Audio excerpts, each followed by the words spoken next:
గోదావరి ప్రక్షాళన కళ్ళ ముందే కలుషితమవుతుంటే ఎన్నాళ్ళు ఏం చేశారు?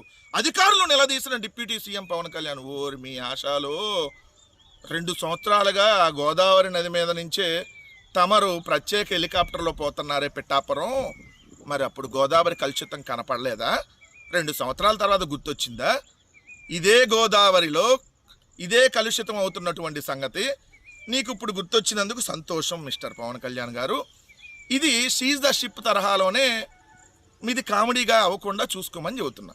ఎందుకంటే తమరు 2024 నవంబర్లో అనుకుంటా షీజ్ ద షిప్ అంటే కళ్ళజోడు పెట్టుకుని ఓవర్ యాక్షన్ చేశారు కదా.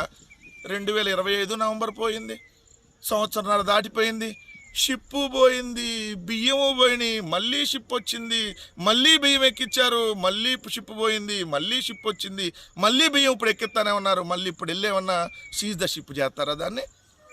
మీరు పేపర్లో స్టేట్మెంట్లు ఇవ్వడానికి తప్ప ఒక్కదానికన్నా ఉపయోగపడతారా?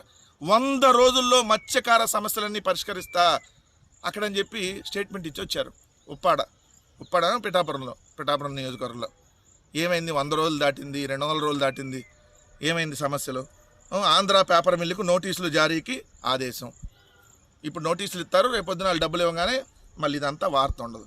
ఇదేం లేదండి, ప్రజలను మభ్యపెట్టడానికి పవన్ కళ్యాణ్ ఆడేటటువంటి డైలాగులు తప్ప ఒక్కటి కూడా జరగదు. ఎందుకంటే ఈయన పర్యావరణం గురించి మాట్లాడితే పర్యావరణాన్ని పూర్తిగా విధ్వంసం చేసినటువంటి ఓ లింగమనేని అతనికి ఈరోజు రాజ్యసభ సీట్ ఇచ్చావు కదా, ఓ పర్యావరణ శాఖ మంత్రి. పర్యావరణ దినోత్సవం రోజే అనౌన్స్ చేసావు కదా.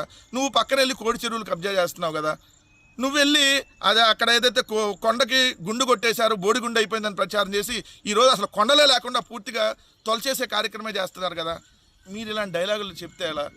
సో మీరు చెప్పడానికే డైలాగులు, ఆచరణలో మాత్రం ఇవి ఆచరణలో ఉండవు అనేది వాస్తవం.